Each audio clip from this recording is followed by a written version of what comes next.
broadcast for shooters, hunters, and gun enthusiasts. This is the Firearms Radio Network. This edition of Gun Guy Radio is supplied by Alien Gear Holsters. AlienGearHolsters.com.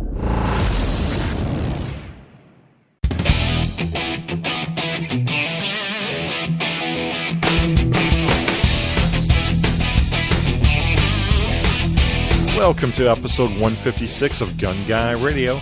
This is a podcast that shines a positive light on the firearms lifestyle. I'm your host, Jake Challand, and this is your weekly dose of positive firearms talk without the politics. It's my pleasure to introduce to you your guest host, Ryan Machat of Handgun Radio. Ryan, just a reminder, don't talk too much about revolvers. That's what your show's for.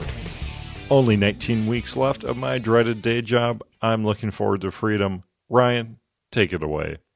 Thanks, Jake. I promise I won't talk too much about the classic revolvers. Welcome to this week's edition of Gun Guy Radio. We have a great topic lined up for you that I really enjoyed discussing. The shotgun is often seen as this magic talisman that can do everything perfectly. And that's really just simply not the case, and I'll probably get some hate mail for that statement, but to use the shotgun most effectively and to its fullest potential, you really have to understand its strengths and weaknesses and how to minimize those weaknesses when using it. So, my friend Weirdbeard came on to discuss the defensive use of the shotgun and the considerations you should take into account when using them. We start off with a little technical discussion of the shotgun, and then move into some of the arguments, statements, and myths that tend to be associated with it. So hopefully we can bring up something new that you may not have heard about, or get you thinking harder about something you might consider in your defensive shotgun use. So with that, we'll head into the main topic, shotguns and defensive use of shotguns. Do you shop on Amazon? How about your spouse? Does your mom? Does your company? Why not use the Firearms Radio Network's Amazon affiliate link next time you shop Amazon?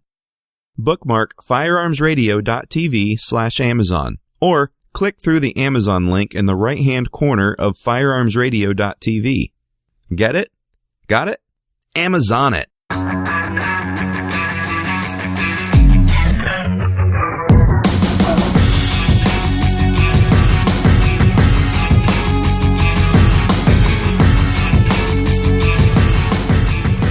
All right, so we're into the main topic, and we're going to be talking about shotguns for defensive use. So shotguns have been discussed before on Gun Guy Radio, but I felt it was important that we could get into the larger discussion of their use in the defensive world, as well as some of their limitations.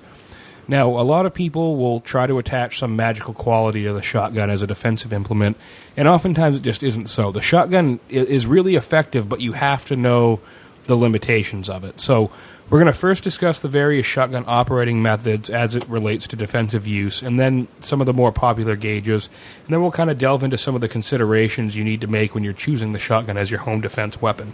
Now, Weird, what's your experience with shotguns before we get started? To be honest, shotguns are probably my least proficient firearm, but at the same time, I'm one of these guys that goes to big blogger shoots and things like that, so I've handled quite a few. Now, I know your avatar on here is you holding a Mossberg with a heat shield and a bayonet, so what made you go with that? Well, I've got to say, I think we should address this in the show for shotguns for defensive use is the best thing you can have is a shotgun with a knife hanging off of it. So, no, that's that whole thing started with just when I first started reading about the Winchester M12 trench guns used in the World War II trench warfare. And they had those big 17-inch sword bayonets hanging off the end of it. And I saw a picture of one of those, and I went, oh, my God, that is so cool. I got a thing for bayonets anyway. And the Mossberg 590 happens to be the only shotgun that I know of that comes right from the factory with a bayonet lug. Well, and the thing is, like, I have this, and it may be misguided, but I have this really huge fascination with the 1897 trench gun. I really like that exposed hammer. I really like the ability that it has the trigger disconnect, so you could just hold the trigger down and slam fire it, but I'm sure that would probably get old after a while. But I have heard they are kind of fragile, so that's what's kind of prevented me from getting one. I thought about getting one of the reproductions, but I don't really see them that often. But they do seem like a really cool shotgun. Yeah, just get a Mossberg 590 and any bayonet that'll fit on an AR-15, and you're good to go. Absolutely. So speaking of pump shotguns, we'll move into the types. So the first one here is the pump, obviously, and this is basically a shotgun. It can be generally in any gauge. You'll typically see them in 12 and 20. I don't really see too many 28 gauge or 16 gauge ones, and I see a few 410 bore shotguns pump action, but not. There's a bunch out there. I know Mossberg makes one that's like specifically for like home defense. The 410. Yeah. Yeah, like I tend to see those in a pistol grip format because that really is the only not gauge but bore. 410 bore is not a gauge. That's the only one that actually kind of makes sense with a pistol grip. If you've ever fired one with a pistol grip on it.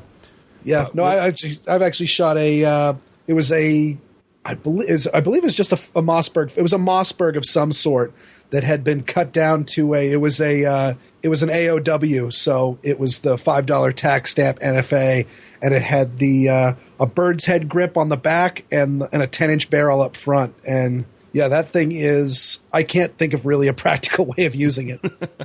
So the pump basically uses a sliding forend that either has single or twin action bars on the sides of it that allow you to operate the action. So it opens the bolt, causes the cartridge lifter to pull another one out of the tube, ejects the spent round, and then goes ahead and brings another one up as you're sliding the pump forward. Some of the more popular versions you might know like this are like the Ithaca Model 37, the Remington 870, the Benelli, 500 and the 590, not Benelli, Mossberg 500 and 590. And then, you have some of the lower-end versions like the H&R Pardner pump and some of those guns.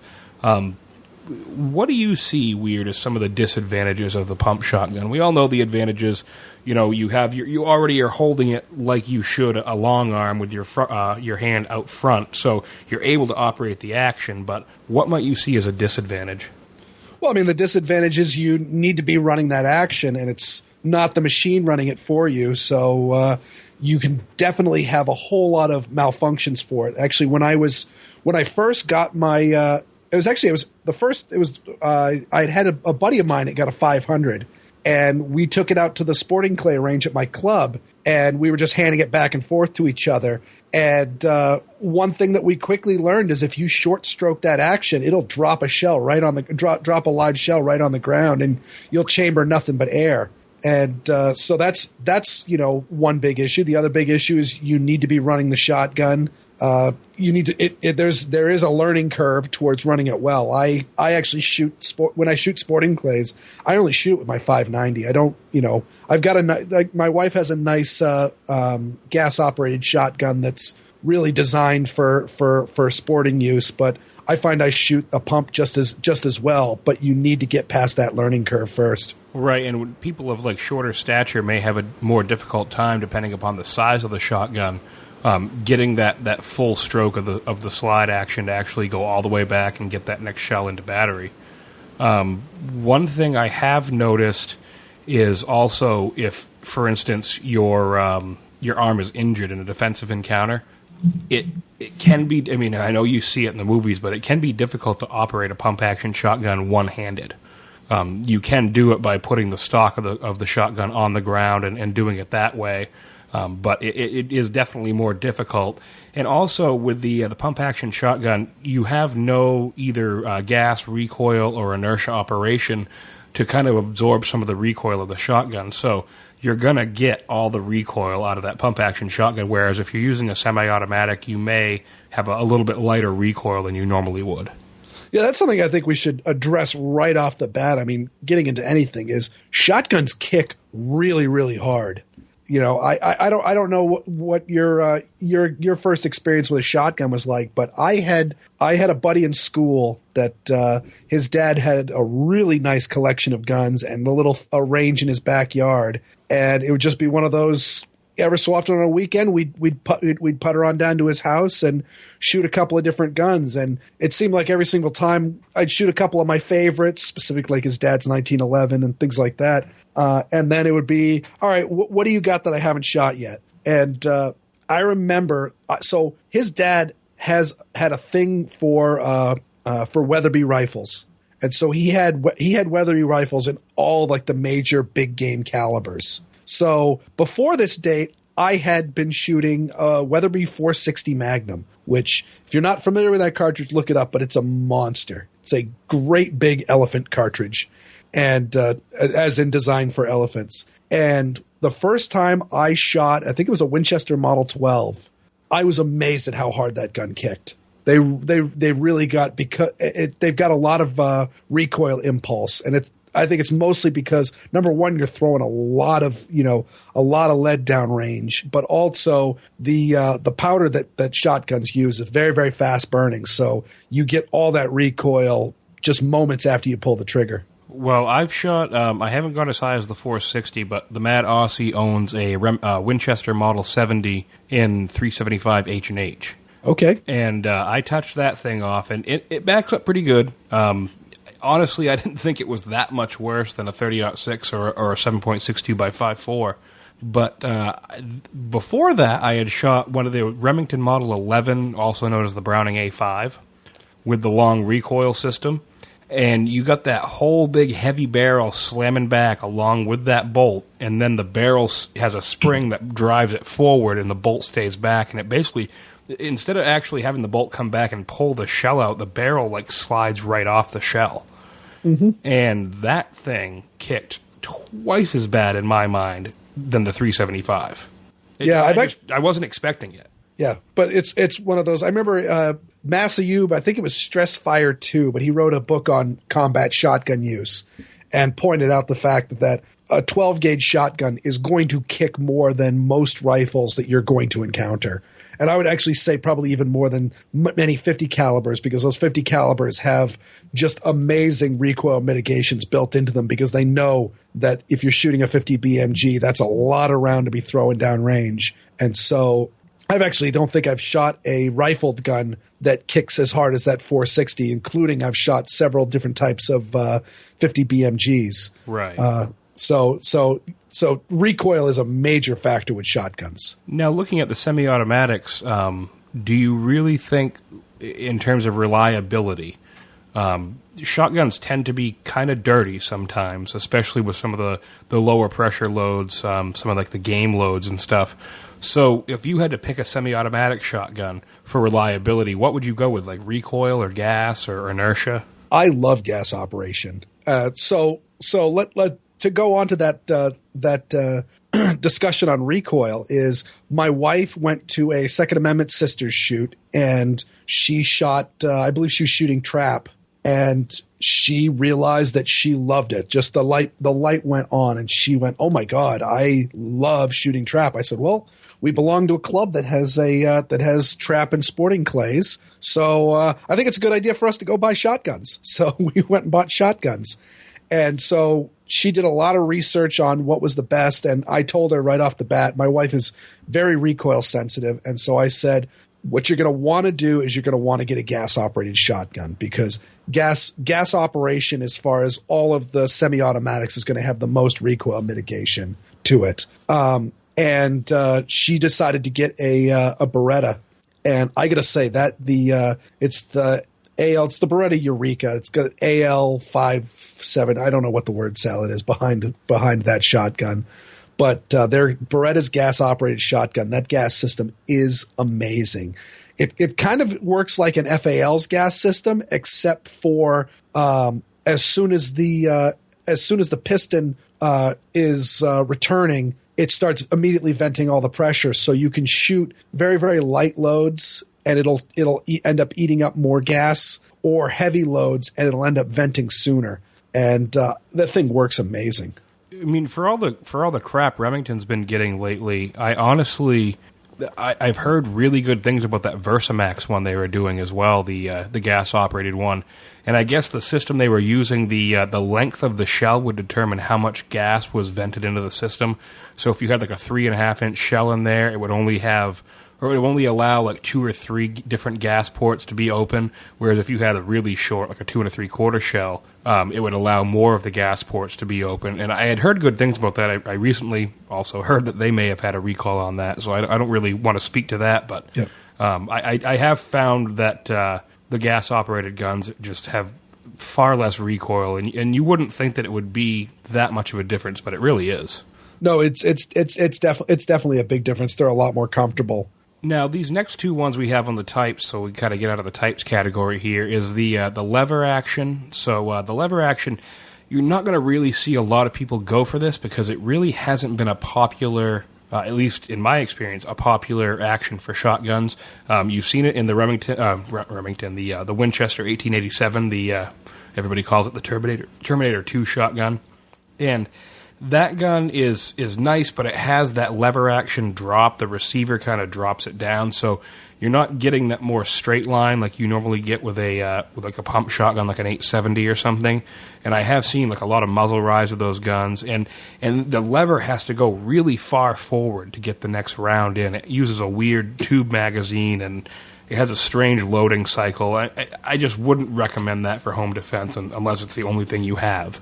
Yeah, they're super weird looking shotguns because it kicks the shell straight back out. Right. It's they're if you've never handled one, the first time you do, it doesn't seem to behave like. I mean, the first time I handled one, I'd handled a bunch of lever action rifles, and so I had some that would ejected out the side, and some that ejected out the top, and all that. And when suddenly I just saw I was doing it off of a dry gun. When I suddenly saw the extractors kick out and I'm looking straight back into the chamber, I'm like, oh my God, this is throwing the shells over my shoulder? Right. That's kind of weird. And not only that, I mean, the ones you do see tend to be really expensive. And I have heard, just like with the 1897, some problems with fragility. So I wouldn't recommend that as a home defense shotgun. I would definitely go with either gas or pump. The next one, or actually the next two, we'll kind of lump those together. We actually see those a lot up here in the Northeast. I know out west they tend to not be as common, but the bolt-action shotguns and the break-action shotguns, and the break-actions will either be a single or a double barrel. I know walking around the gun shows, I see handfuls of break-action single-barrel shotguns going for less than $100, $75 to $100. I had one at one time. I think I paid $65 for it. It was a good shotgun. It was just not something I really needed. I'm not really a shotgun guy too much. The bolt-action guns do tend to be either magazine-fed. I haven't really seen any tube-fed ones, and they generally are slug guns. They generally are rifled. I know in some locales you can't actually hunt deer or any larger game with a center-fire rifle. You actually have to use a slug. Now, I'm assuming the idea behind that is to make because the slug just won't go as far as a rifle bullet.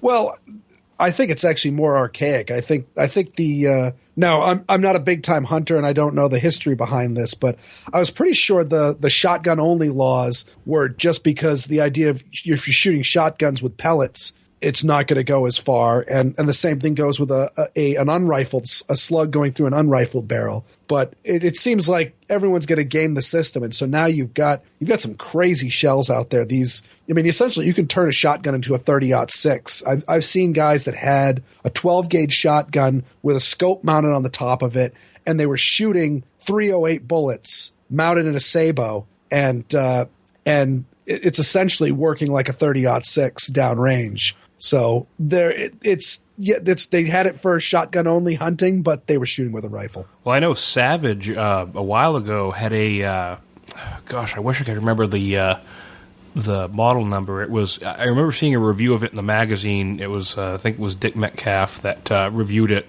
and it was a bolt action slug gun in 20 gauge, and it had their Savage, their AccuTrigger.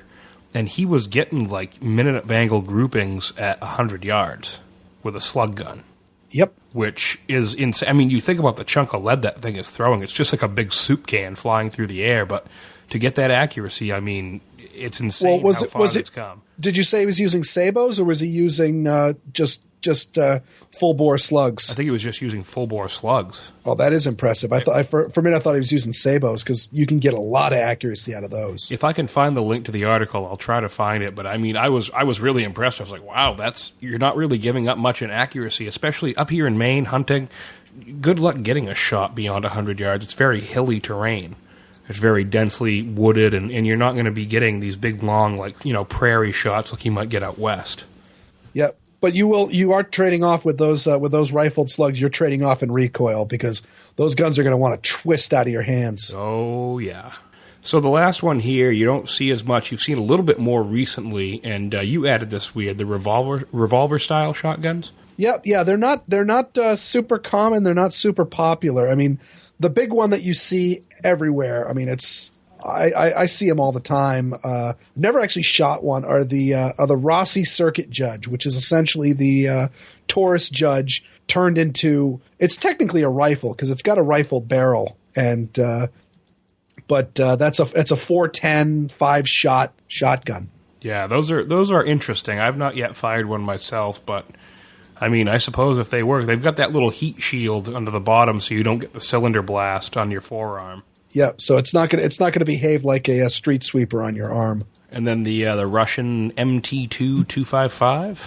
Yep, that's the only other revolving shotgun. That one's been around for a while, but I don't think they've ever made it into the United States. But that's what is it? A 5-shot? They make them all the way up to 12 gauge. Yep, 5-shot. Looks like a 12 gauge chamber.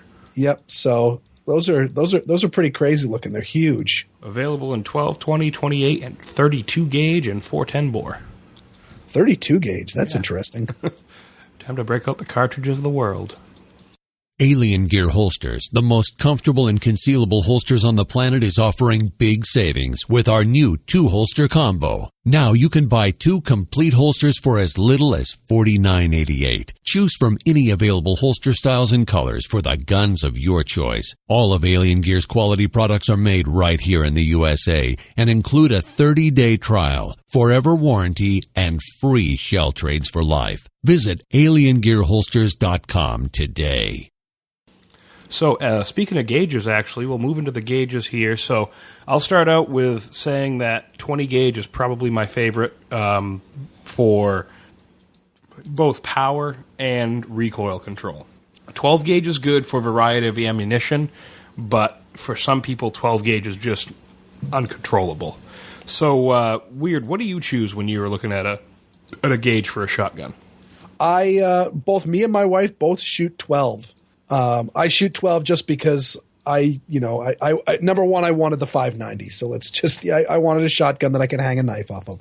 So let's be honest on how my choosing went. And those, I don't think I've ever seen a 590 in anything but 12. I'm sure they probably make a 20 version, but most of them are in 12. And also, I knew that you can get ammo all day long for 12 gauge 20s. You can get, ammo for 20 gauge is hardly scarce. It's not quite in the realm of some of the other cartridges we're going to talk about.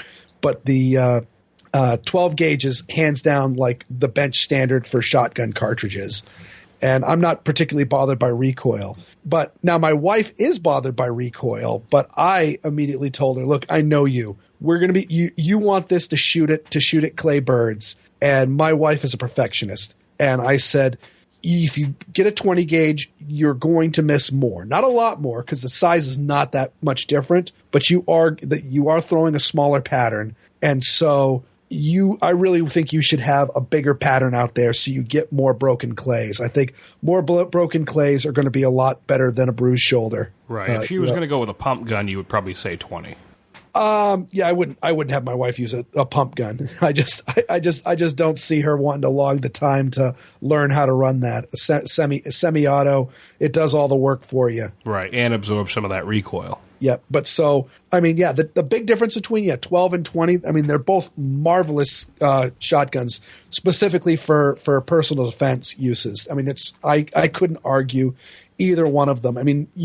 It might be a good idea to look into what you're getting. Like for 12 gauge, double-aught buck is like the bench standard, defensive load. For the double-aught buck's the bench standard defensive load. But for 20 gauge, double-aught buck doesn't stack as evenly. There's a lot of dead space in that shell. So number 4 buck tends to be a little bit of a better runner. Do they have an odd size like 4.5 or something like that? Do you recall this? I think there's a specific 20 gauge loading that's kind of unique to it. Let's see, 20 gauge buckshot. I don't recall, but we'll see here. So let's see. I don't know if they have a different. I mean, these are number 3. I see 20 gauge Remington Express buckshot, 2 3/4 inch shell, number 3 buck, 20 pellets, 1200 FPS. Okay, it might be number 3 is what I'm thinking of, but essentially there's a couple of loads that are specifically designed for pellets that stack very, very nicely in that 20 gauge shell. Right. Actually, we haven't really talked about what gauge is. Oh, do you want to take that? Oh, I can take that. Right. So I usually describe gauge as like essentially a cannon terminology, because if you've ever dealt with cannons, have you dealt with cannons, Ryan? I have not. Cannons are often listed in poundage, so you'll have like a 1 pound cannon, a 10 pound cannon, half pound cannon, things like that. What that means is the ball that it takes weighs that much. So a 1 pound cannon probably weighs 100, 50, 100 pounds, sort of idea, but it throws a 1 pound ball downrange. Gauge is essentially just a fractional version of that. So for 12 gauge, they're 72 caliber is the actual bore diameter of a 12 gauge. 12 72 caliber lead balls equal 1 pound. And for 20 gauge, I'd need to look it up. Do you know 20 gauge off the top of your head? I don't. It's like something like 58 caliber or something like that. You guys can all look it up at home, but the 20 balls that fit the bore of a 20 gauge amount to 1 pound, and then so it goes down. So even odd numbers like that. Would you say 32 gauge? 32 gauge. I have 20 gauge here. A 20 gauge is 0.615 inches, and a 12 gauge is 0.729. Okay, yeah. So a 32 gauge. I've never heard a 32 gauge before in my life. And I've never seen one. I probably will never see a box of 32 gauge shells. But I do know that whatever that bore diameter is, 32 of those of perfectly round lead balls that will fit in that, 32 of those will equal 1 pound of lead. Now, the one that everybody seems to mess up is the 410. Now, that's, like we've been saying, 410 bore, not 410 gauge. And I believe it's similar dimensions as the 45 Colt because of the judge, right?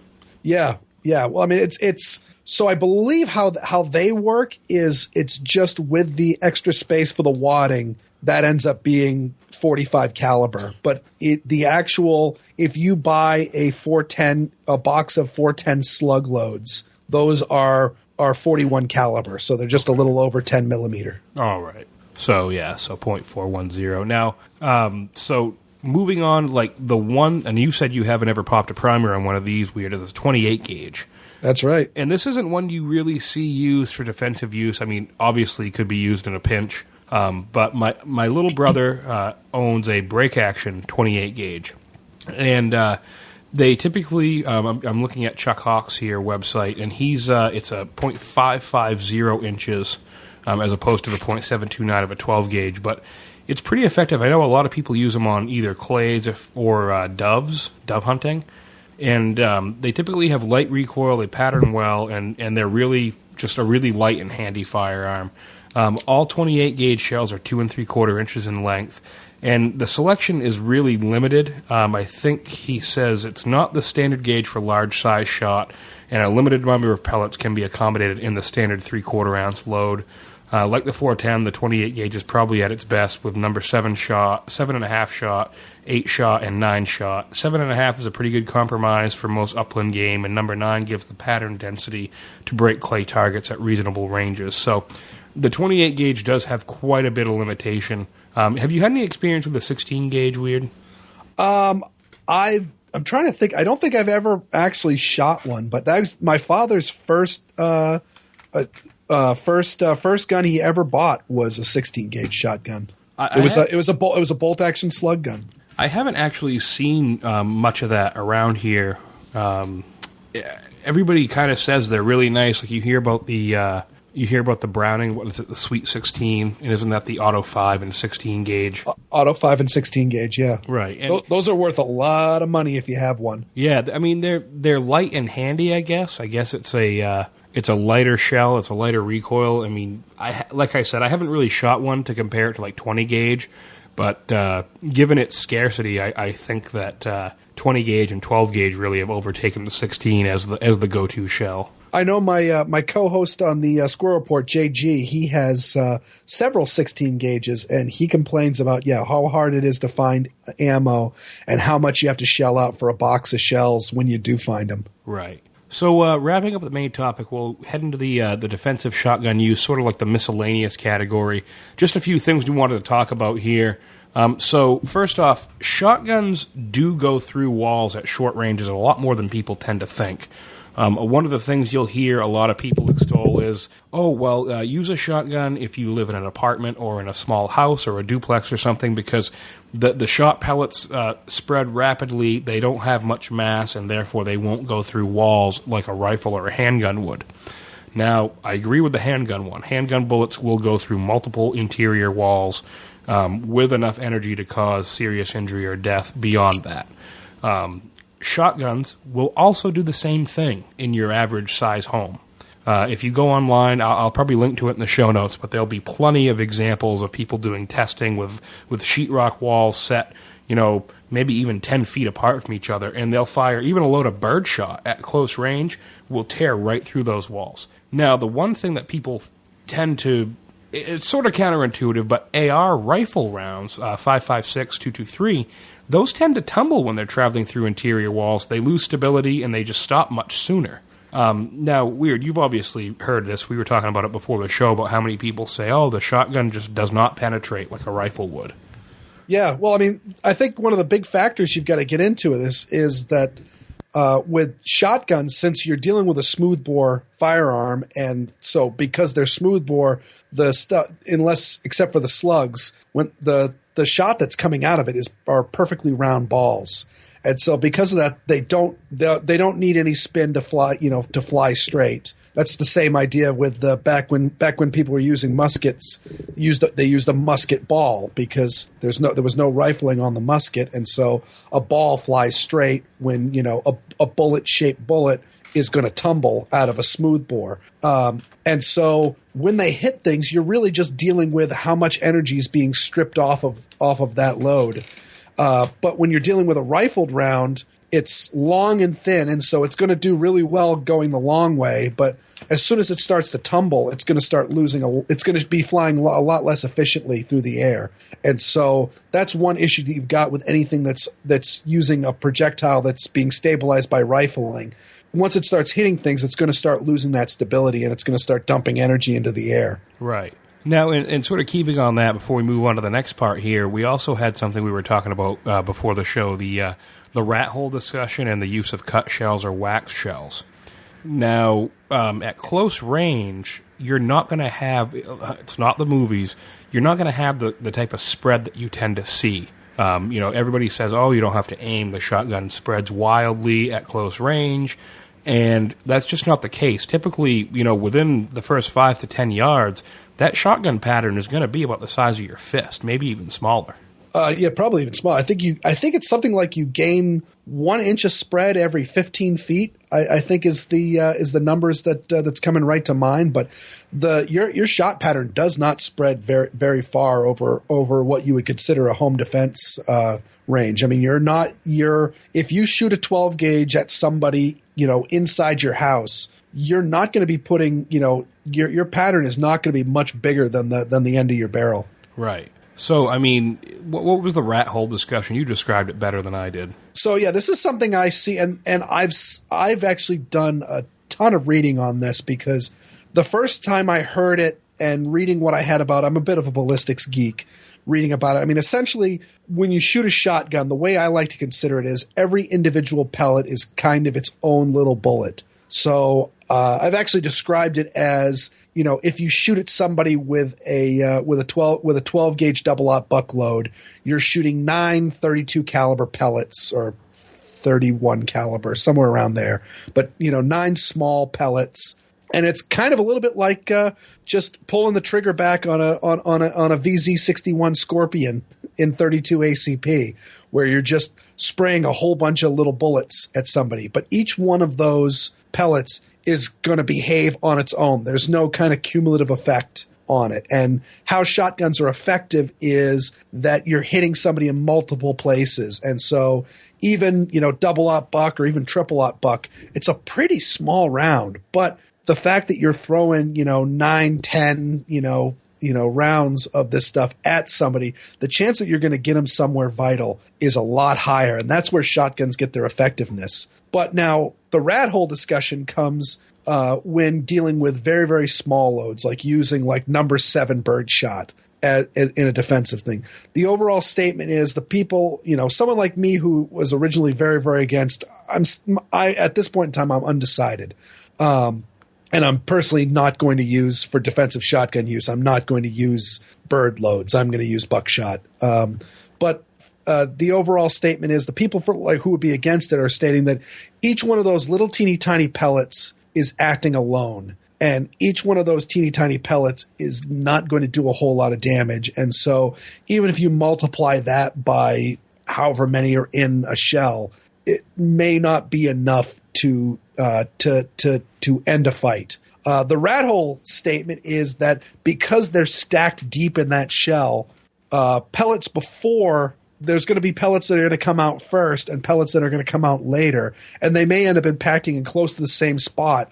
So they're kind of going to tunnel through the target. And I've seen some tests done that actually seem pretty effective, that actually say that does actually work. So that's something that you're going to have to do your own research on and decide. I'm not really decided on what's going to do what, but it's an interesting discussion.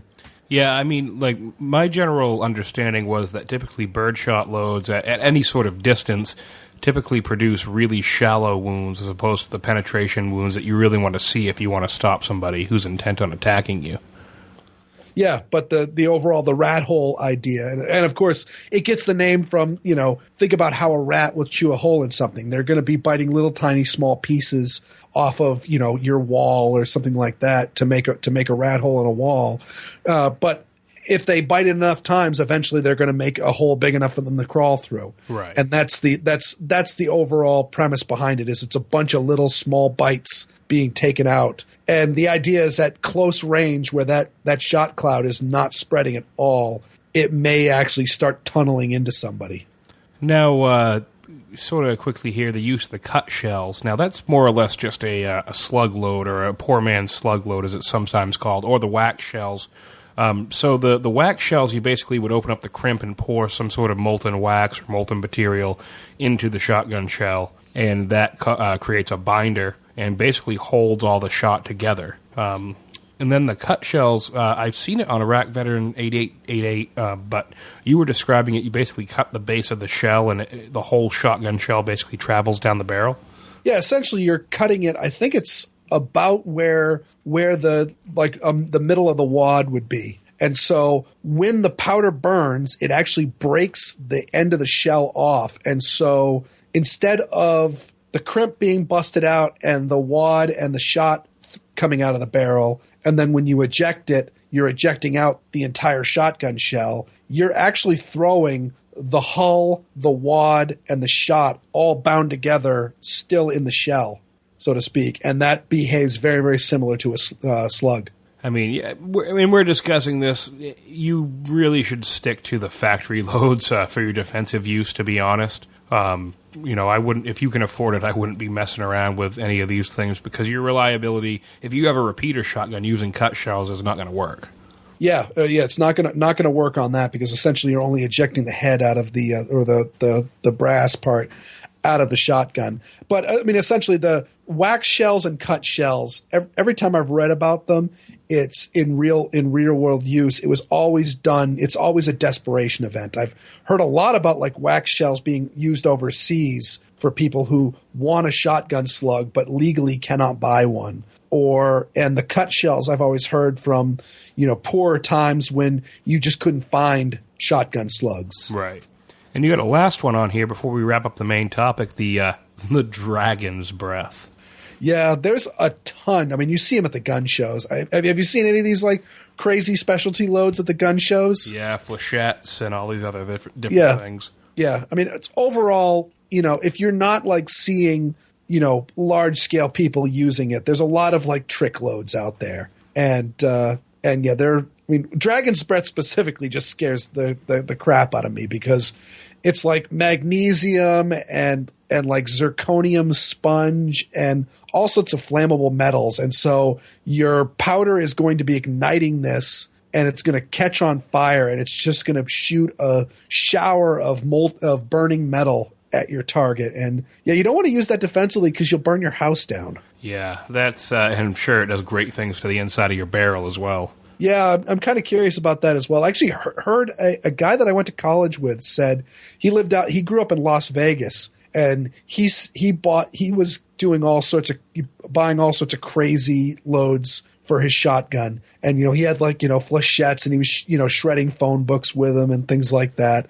And he had some dragon's breath, and he went out. He said it was at night. He was out in the Nevada desert at night, and he pulled the trigger, and he was instantly blinded by the flash. He didn't see anything that was going on with that. And then he said the shotgun suddenly was too hot for him to hold.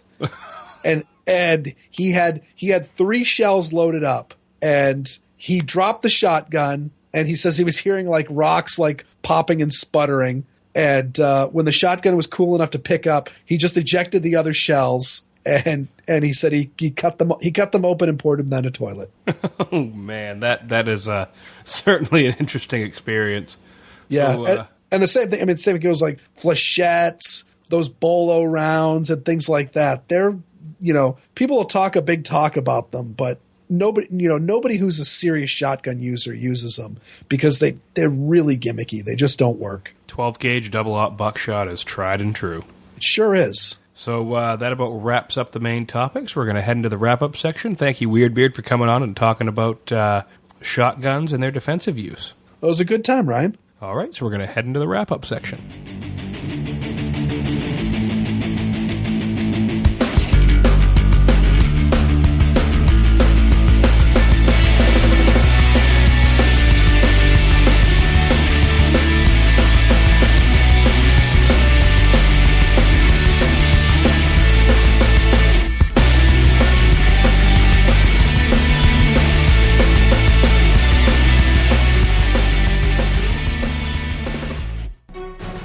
Ballroom jeans, fire hose work pants, and long-tail tees are 3 favorites among the men of Gun Guy Radio.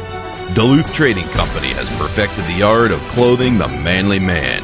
If you want manly comfort that's trusted by these gun guys, go to gunguyradio.com/Duluth and check out the other manly essentials Duluth Trading Company offers gun guys like us. So that about wraps up the main topic. I'd like to say thanks to Weirdbeard for coming on the show and sharing his expertise on the subject. Be sure to check him out at his website, Weird World, and also on the other podcast he's on, The Squirrel Report and the Gun Blog Variety Cast. There are some links in the show notes. Gun Guy Radio says thank you and proudly displays artwork and graphics designed by Ryan Cross of Hunter of Design. hunterofdesign.com. Hey, it's Jake here, just checking in here on Ryan, and I wanted to make sure that you're enjoying this episode of Gun Guy Radio. And if you are, please consider going over to patreon.com/gun. What is Patreon, you may ask? Well, Patreon is a simple way for you to crowdfund every episode of Gun Guy Radio. If you're enjoying the show, you can go over to patreon.com/gun and pledge either $1 an episode or $5 an episode to, throw your support behind Pro Gun Radio like this. And also we have some companies that are throwing their support behind Gun Guy Radio by giving some gift cards and gear to send out in random battle boxes that go out to only our patrons here at Gun Guy Radio. Alien Gear Holsters have given $25 gift cards. Works Holsters have given $25 gift cards. LA Police Gear has given some bags, and Duluth Trading Company has given $50 gift cards. Not to mention Duke Cannon Supply Company has also given Field Box gift packs of big-ass bricks of soap, and GunGoddess.com has also included $25 gift cards. You can get all that and more in a random drawing of our battle boxes that we send out to the exclusive group of patrons of Gun Guy Radio. So don't run over to Patreon. Wait, I said that wrong. Patreon.com/gun. Well, that about wraps it up for this week's episode of Gun Guy Radio. Please remember to subscribe to us on iTunes so that you never miss a show, and please leave us a review there as well, gunguyradio.com/iTunes. Also, please consider joining the NRA and also the Second Amendment Foundation. There are links there in the show notes. And don't forget to check out all the other shows on the Firearms Radio Network. This is Ryan Machad. Thanks for having me, and I'll see you next week.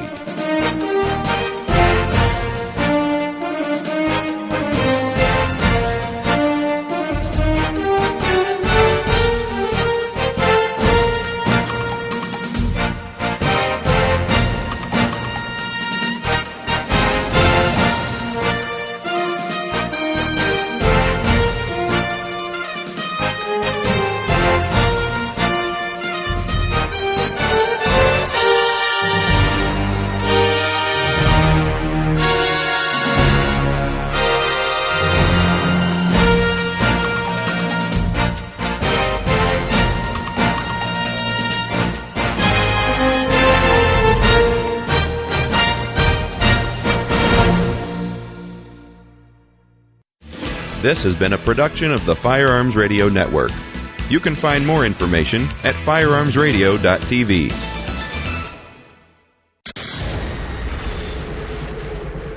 In a world where the mainstream media only talks about clips and ghost guns, where do you turn for accurate firearms news? We know people like Ultimac rails, which, as far as I'm concerned, for gas tubes on custom AKs is a standard. Live every Thursday night at 8 p.m. Central. The magic of tracking point, I don't think, is the optic per se, because the optics don't make you shoot better; they make you see better, right? But the magic of tracking point is that it separates stability from trigger control. This Week in Guns has been broadcasting the truth for over 100 episodes. Like, haha, idiot, not, haha, now you don't have a finger. It's funny when you say it like that. Yeah, they're both kind of funny. Featuring the Full Auto News segment. Stories the real media refuses to talk about. I wonder if there's anybody over there who likes firearms freedom like us. ThisWeekinGuns.com or search This Week in Guns on iTunes or your favorite podcatcher app.